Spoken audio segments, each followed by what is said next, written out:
Здравейте хора, аз съм Деян и тъй като вчера най-много се впечатлихте от това тук, това докче хубаво, което е доста удобно и пази десктоп чист, и ме помолиха доста хора да направя туториал как да го инсталирам. Днес ще го направя това като видео, преди да започна игра игри, защото все още ми предлагат, всъщност са доста игрите, в момента са 6 и още не съм си избрал нито една от тях.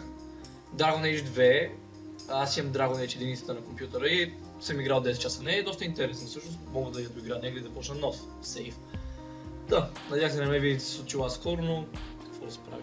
Anyways, програмата, която ще инсталираме днес е доста проста. Сайтът е rocketdock.com. Ето това. Може просто го гугълнете и напишете в Google RocketDock.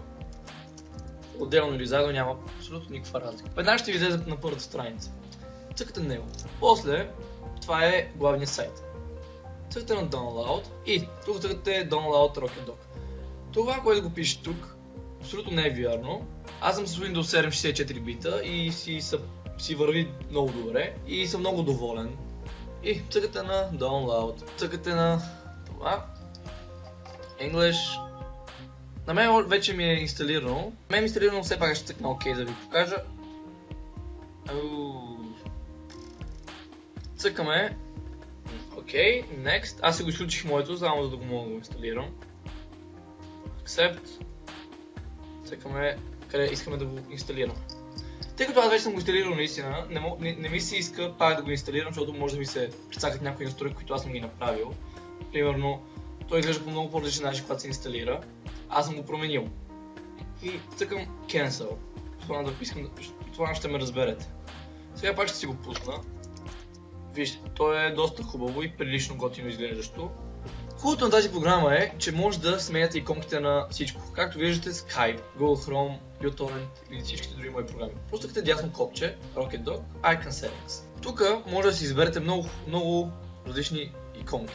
Както виждате, аз имам няколко инсталирани. Как се инсталира, така ще ви покажа също. Google Chrome. Аз имам в тези моменти, защото тези ми харесваха най-много. Как се свалят, може да попитате. Цъкате на Get Add-ons и тук си търсите. Но преди това цъкате на Icons. И тук излизат много хубави икони. И тук може тези икони, ако ви харесват, или тези Steampunk икони. Хората ги правят безплатно. Хубавото е, че на RocketDock може да имате анимирани икони. Тя ще ви покажа. Тъкмо как се свалят. Цъкате на Download, като се инсталира ще ви покажа. Цъкате на това, което сте свалили. И ето е папката. Тук са иконките. Тук дори има, това са всичките иконки, те са различни, имам няколко видео от всяко, а тук има анимирани. Тук не съм използвал анимирани, защото бавят много CPU-то, може да ви забива компютъра или да стане по-бавен.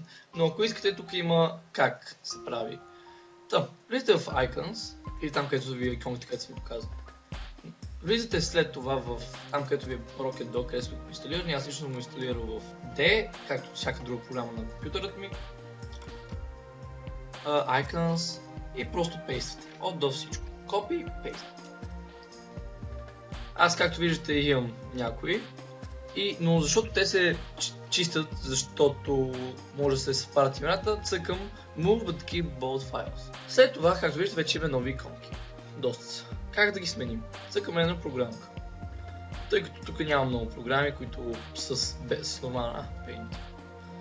Paint го използвам за скриншотове. Ето и тук са новите иконки. Дори да е различна програма, пак може да смените иконката. Сега мога да сменя всичко.